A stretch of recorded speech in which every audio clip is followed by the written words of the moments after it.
오늘 거룩한 주일에 하나님께서 우리에게 열어가시는 말씀은 신약성경 요한복음 1장 9절부터 13절까지 말씀입니다. 우리 정성 다해서 함께 받들어 읽습니다. 9절 시작합니다.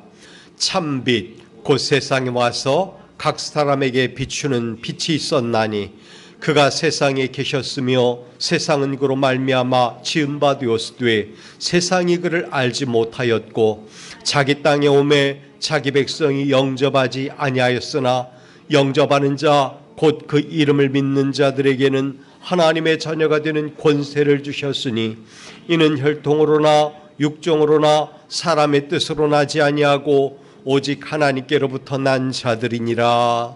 아멘. 우리 하나님의 은혜와 평강이 대림절 네 번째 주일에 여러분 가운데 가득 임하기를 원합니다. 저는 오늘 함께 읽은 말씀을 가지고 하나님은 우리와 함께 계십니다 하는 제목으로 주의 말씀을 나누려고 합니다. 하나님께서 이 시간 우리 심령과 삶에 가득 말씀으로 충만하여 주시기 원합니다. 우리는 산다라는 말을 많이 씁니다. 삶 그 자체가 우리 삶에 연속적으로 이루어지는데 모든 삶을 통틀어 사는 말은 인생이라고 하죠. 그런데 그런 인생을 살다 보면 어떤 때는 굉장히 좋고 행복한 일도 있어요. 그러나 때로는 부당하게 여겨지는 것들도 많이 있습니다. 이럴 때 우리는 연약함 가운데서 절망감을 갖게 됩니다. 그러나 여러분, 약할 때 강함이 되시는 하나님께서는 그때마다 저나 여러분을 위하여 일하고 계시다는 사실을 여러분은 삶에서 증명받을 수 있게 되길 바랍니다. 내가 생각하는 때가 아닌 주님의 때에 내 삶에 강하게 들어오셔서 역사하시며 권능의 팔로 우리를 붙들어 주시고 인도하시는 하나님을 만나게 될 것이라는 것입니다. 그렇기 때문에 우리의 삶 가운데 절망스러운 일이 일어날지라도 우리는 하나님의 선한 손이 역사할 줄 믿고 오히려 찬송하며 기뻐하며 하나님의 뜻이 이루어지기를 위하여 기도하며 나가야 되는 것입니다. 분명 하나님은 우리에게 은혜의 날을 선포하시고 그 날을 허락해 주실 줄 믿습니다. 종교개혁가로 알려진 마틴 루터가 어느 날 크리스마스 이브에 숲속을 산책하다가 큰 깨달음을 얻었다고 합니다. 어느 어둠 속에서 전나무 숲은 눈으로 가득 덮여 있는데 달빛을 받아서 아름답게 그 나무가 빛을 내고 있었다는 것입니다. 무거운 눈에 눌려 있고 어둠 속에 외롭게 서 있는 전나무인데 하지만 그것이 달빛에 가득 찰 때 광채가 마치 우리 주님께서 빛을 내려 비춰주시는 것 같았다는 것입니다. 루터는 우리가 전나무처럼 예수의 빛을 받을 때 비로소 빛을 환하게 발할 수 있다라는 사실을 깨닫고 그때 그 진리를 가족들과 주변 사람들에게 알려주기 위하여 가르쳐주기 위하여 실물교제로 전나무 하나를 베어 방에 들여놓고 그 가지에 촛불을 달고 예수님의 생일을 성탄절을 맞이했다는 것입니다. 이것이 바로 오늘날 이 크리스마스 트리 시작이 되었다고 합니다. 성탄절, 쉽게 말하면 우리 주님이 우리에게 오신 날이죠. 우리는 주님 없이는 살 수 없다는 고백을 합니다. 정말 주님이 우리에게는 너무나 필요합니다. 그 사실을 잘 아시는 하나님께서 친히 이 땅에 당신의 아들 예수 그리스도를 보내주신 것입니다. 우리와 함께하기 위하여 아버지의 뜻을 아시는 예수님께서 이 땅에 육신을 입고 오신 것이죠. 마태복음은 그래서 그 이름을 임마누엘이라고 하였습니다. 하나님이 우리와 함께 계시다라는 뜻입니다. 하나님이 우리와 함께 계시다. 임마누엘. 오늘도 우리 하나님께서는 우리와 함께 계십니다. 즉 임마누엘 하신 거예요. 자, 그렇다면 왜 하나님이신 예수 그리스도께서 인간의 모습을 가지고 이 땅에 오셔야만 했을까?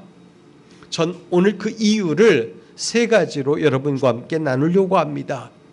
우리에게 첫 번째는 구원이 필요했기 때문에 구원자로 오신 거예요.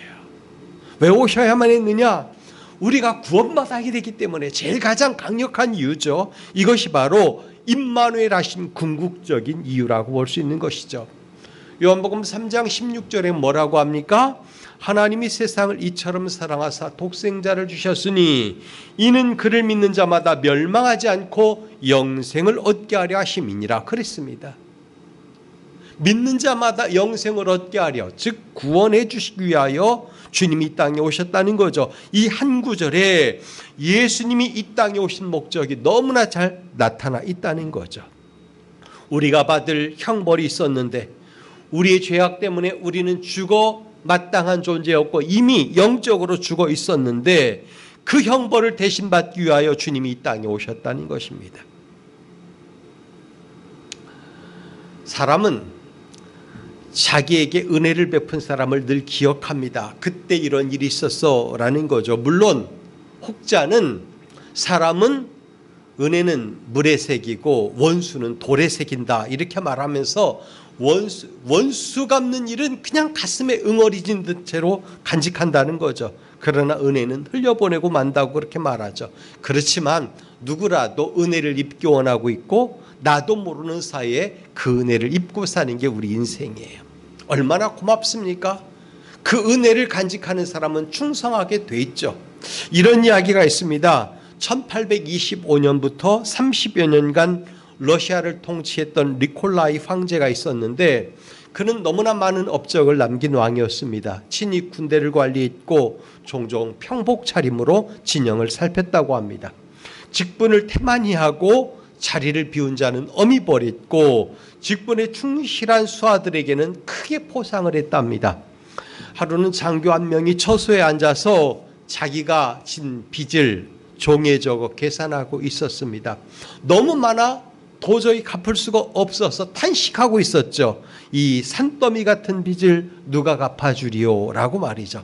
마침 그가 자는 사이에 황제가 장교의 처소를 순찰하게 되었는데 그때 책상 위에 놓여있는 종이를 보게 된 거예요. 황제는 낙서를 읽어보았습니다. 이 산더미 같은 빚을 누가 갚아주리요? 라고 하는 글 밑에 뭐라고 적었냐면 니콜라이라고 적어놓고 갔다는 거죠.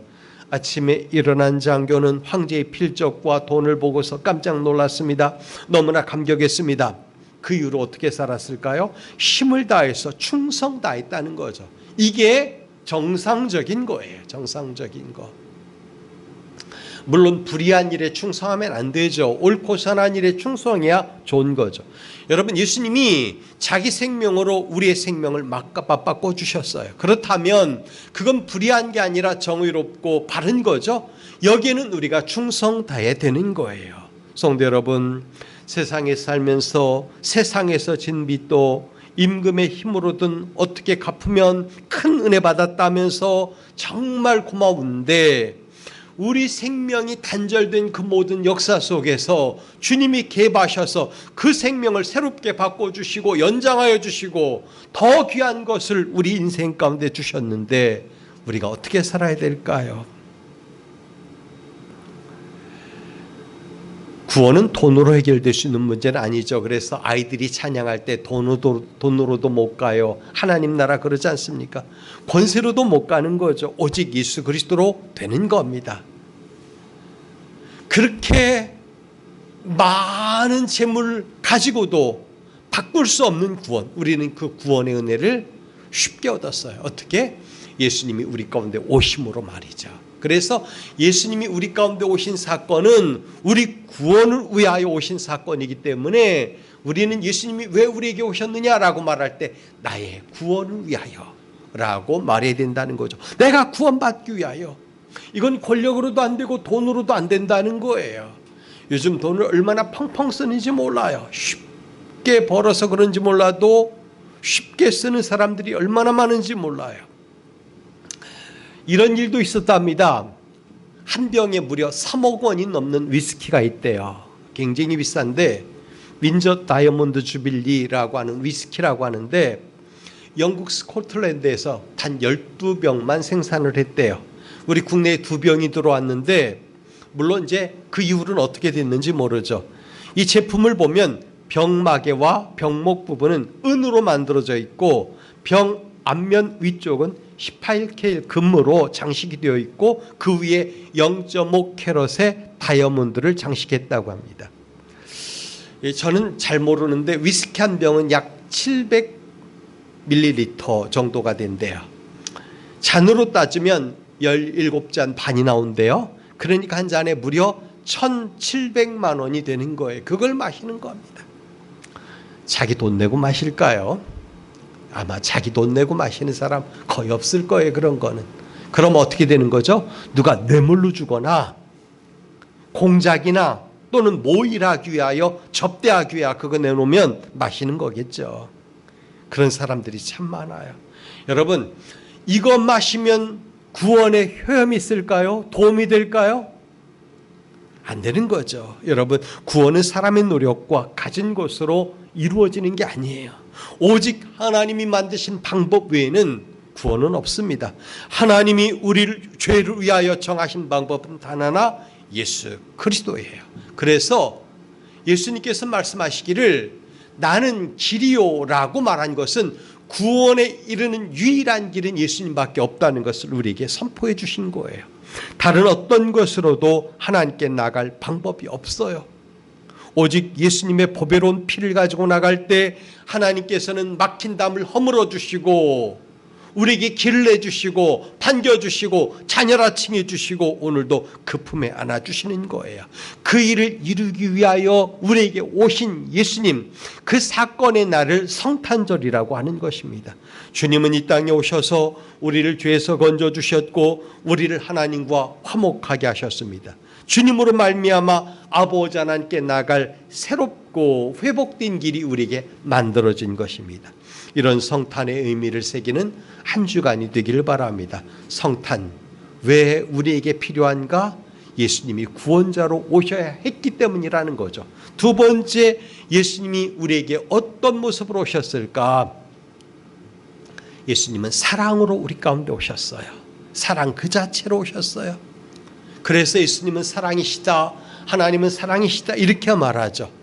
찰스 웨슬리라고 하는 분은 시편 88편을 읽다가 은혜 받고 찬송시를 썼는데 이렇게 썼답니다.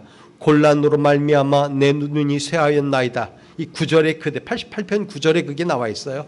여호와여 내가 매일 주를 부르며 주를 향하여 나의 두 손을 들었나이다 라고 하는 9절인데 그가 쓴 찬송이 찬송가에 수록되어 있습니다. 그게 뭐죠? 유명한 찬송, 천부여 의지없어서 손들고 옵니다. 주 나를 박대하시면 나 어디 가리까? 내 죄를 씻기 위하여 피 흘려주시니 곧 회개하는 마음으로 주 앞에 옵니다.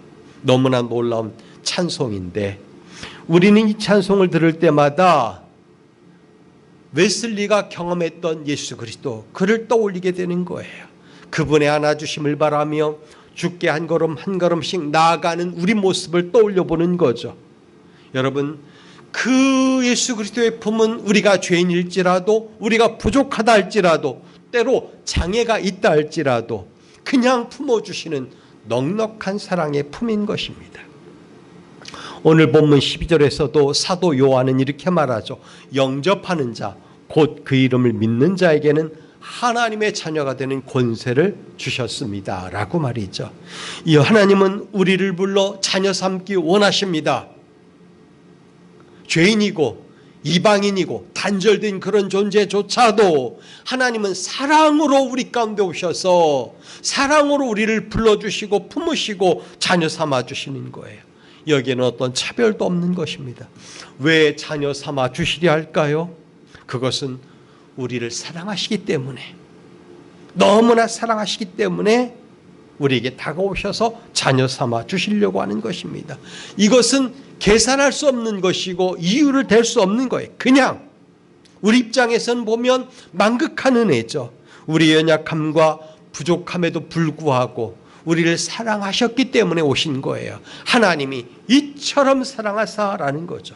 따라서 우리는 우리 인생의 문제로 고민할 때마다 예수님을 떠올려야 돼요. 하나님의 사랑 그 자체로 오신 예수님을 떠올려야 돼요.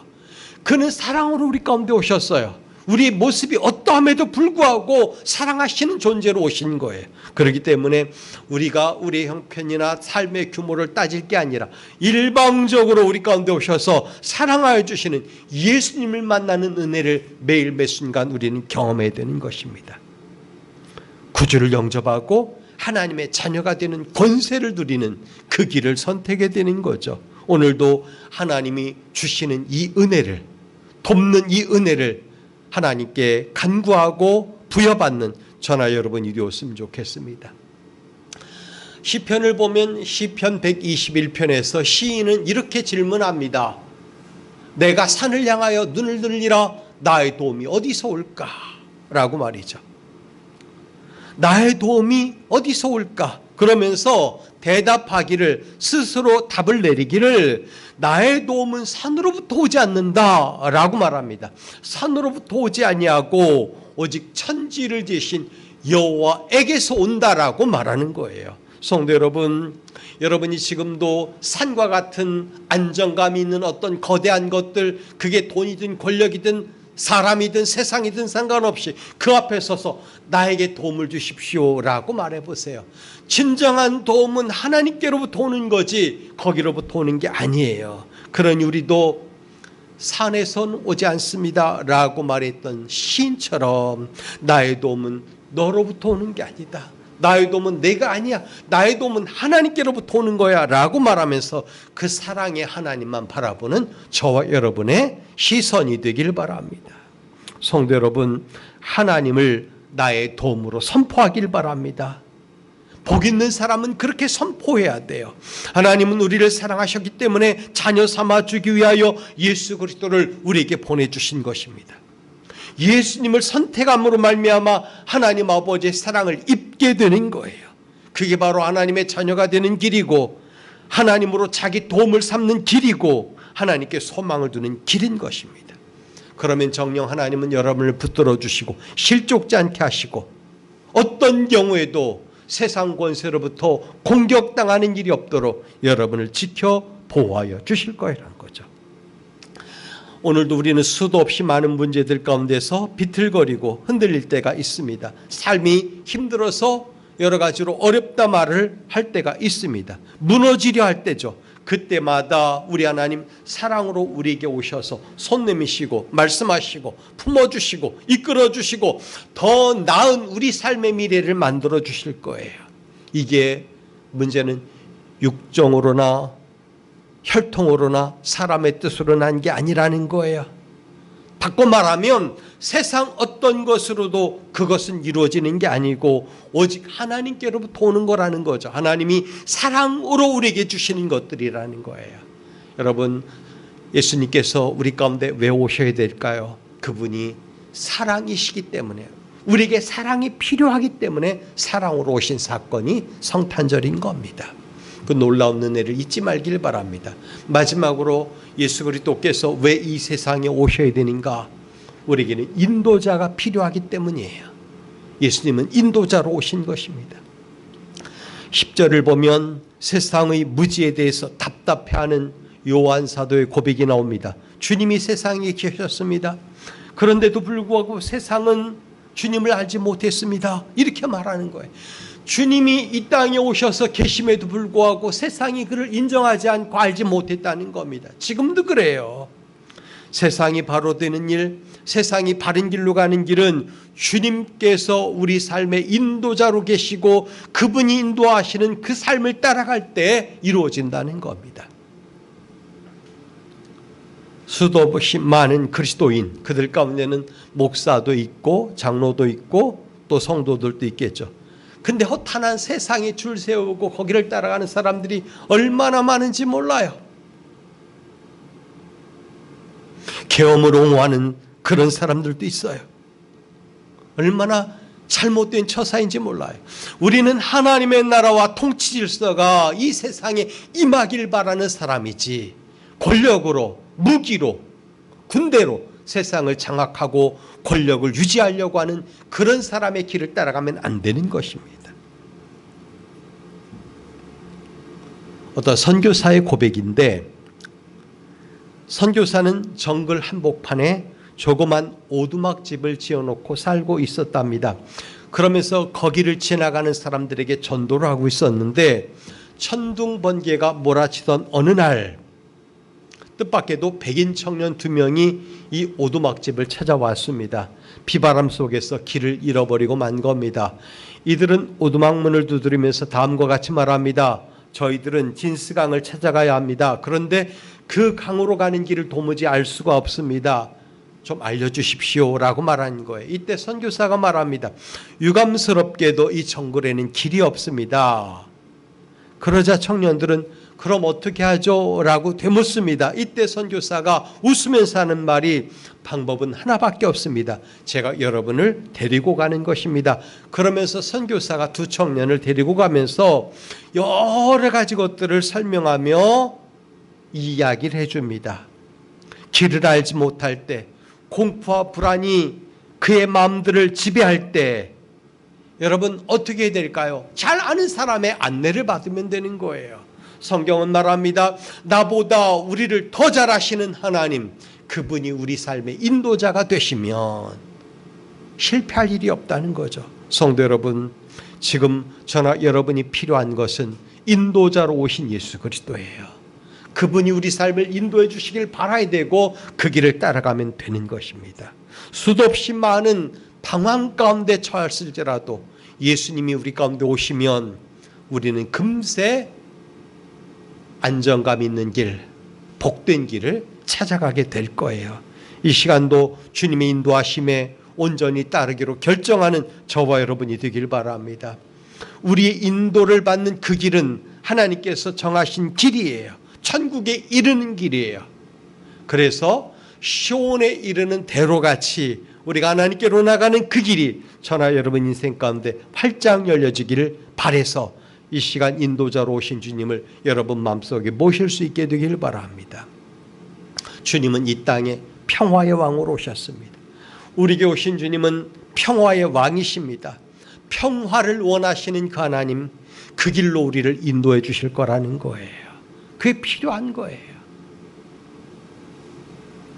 저나 여러분의 삶 가운데서 진정 하나님을 만나는 복된 성탄절이 되었으면 좋겠습니다. 그분을 만나는 사람만이 진정으로 안정감을 누릴 수 있고 그리고 인생길에서 더 이상 방황하지 않고 가장 복된 삶을 사는 인생의 성공자가 될 것이에요.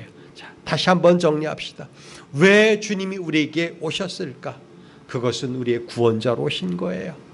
사랑으로 우리 가운데 오신 겁니다. 무엇보다 인도자로 오신 거예요. 그 예수 그리스도를 진정으로 만나는 복된 성탄절이 되길 주님의 이름으로 부탁드립니다.